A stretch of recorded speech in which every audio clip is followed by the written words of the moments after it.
Diodorus of Sicily is a famous ancient historian who also wrote a biography of Alexander the Great of Macedon. He lived in the 1st century BC and was born in the city of Sicily. Nothing else is known about his life, but parts of his works remain preserved.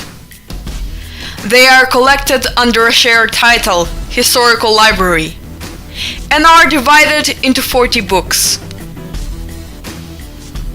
We won't go into details about the Alexander's biography that Diodorus wrote as a part of his history.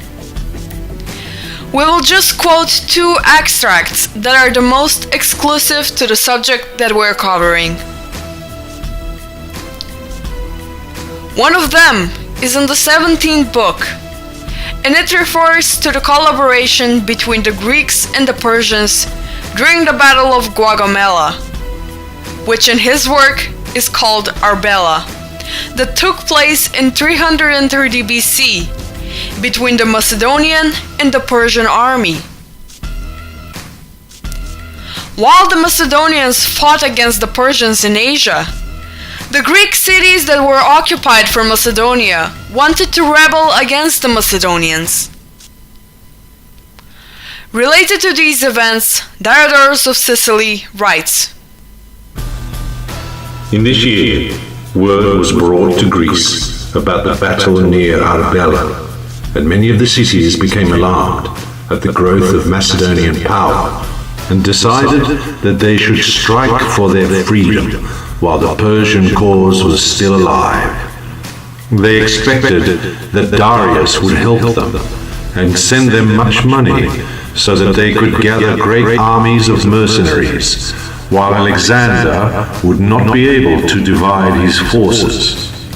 If, on the other hand, they watched idly while the Persians were utterly defeated, the Greeks would be isolated and never again be able to think of recovering their freedom.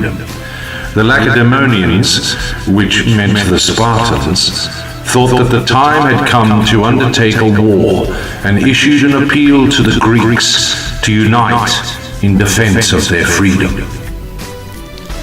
So, here we can see another ancient testimony from which not only can we see that the Greeks of that time felt raided by the Macedonians, but we also see the great hatred they felt towards them. The Greeks were prepared to even unite with their longtime enemies, the Persians, just to get rid of the Macedonians. Diodorus writes about the wounding of Alexander as well. When the Greeks that were part of the Macedonian army and were later forced to stay in Asia found out about this, they, thinking that Alexander was dead, began to rebel against the Macedonians, wanting to go back to their homeland. Diodorus writes, "For many days the king lay helpless under his treatment, and the Greeks who had been settled in Bactria and Sogdiana, who had long borne unhappily their sojourn among peoples of another race, and now received word that the king had died of his wounds, revolted against the Macedonians. They formed a band of 3,000 men and underwent great hardship on their homeward route. Later, they were massacred by the Macedonians after Alexander's death." Diodorus also writes about the rebellion in the Greek cities against Alexander, which was led by Leosthenes.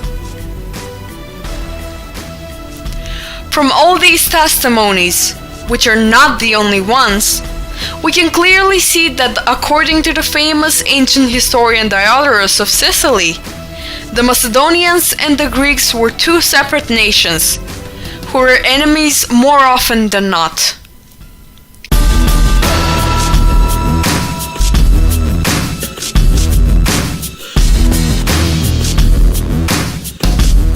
Dionysius of Halikarnassus was born in the year 60 BC and died sometime in the year 7 AD.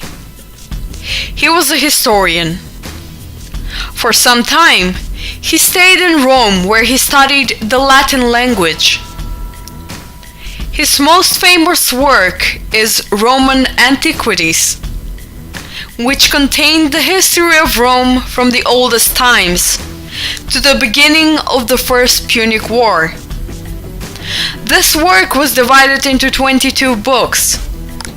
The first 9 are completely preserved, while the rest are just in fragments. In the second book, chapter 17, he clearly states that the Macedonians took away the freedom from the Greeks after defeating them in a battle at Chaeronea.